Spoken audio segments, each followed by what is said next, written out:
Sir, ఆంధ్రప్రదేశ్లో assembly ఎన్నికలు పూర్తి అయ్యాయి. జూన్ 4వ తారీఖున ఫలితాలు రాబోతున్నాయి. మరి ఆంధ్రప్రదేశ్కి రాబోయే ముఖ్యమంత్రి ఎవరనుకుంటున్నారు? జూన్ 4వ తారీఖు నుంచి ఆంధ్రప్రదేశ్కి మంచి రోజులు వస్తున్నాయి. ఎందుకంటే సైకో జగన్ పోతాండు, నారా చంద్రబాబు నాయుడు గారు ముఖ్యమంత్రి కాబోతున్నాడు. ఎందుకంటే ఇన్ని రోజులు ప్రజలు ఎంతో కష్టాలలో ఎదుర్కొన్నారు. జగన్ తోటి రౌడీజం, గుండాయిజం, ప్రతి ఆడదానికి కూడా సెక్యూరిటీ లేని పరిస్థితి అయిపోయింది. ఒక మా కార్యకర్తకు కూడా సెక్యూరిటీ లేని పరిస్థితి అయిపోయింది. ఎక్కడ పడితే అక్కడ విధ్వంసాలు, ఎక్కడ పడితే అక్కడ మహిళలను ఇబ్బంది పెట్టుడు, కార్యకర్తలను ఇబ్బంది పెట్టడం, అట్లాంటిది అన్ని పోతున్నాయి.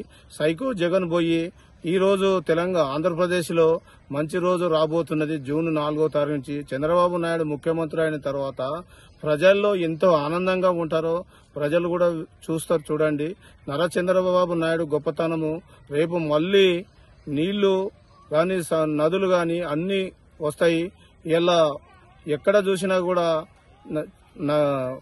జగన్ గారు చాలా రౌడీజాన్ని, గుండాయిజాన్ని 5 సంవత్సరాలు ముఖ్యమంత్రి పదవి అప్పచెపితే ప్రజలలో మొత్తం భయం భ్రాంతులకు గురి చేసి చాలా వరకు ప్రజలను ఎక్కడ నువ్వు ఒంటరిగా తిరగలేని పరిస్థితి అయిపోయింది.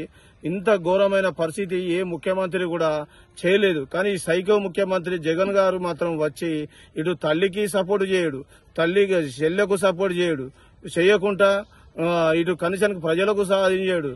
నువ్వు ఎందుకయ్యా ముఖ్యమంత్రి అయింది?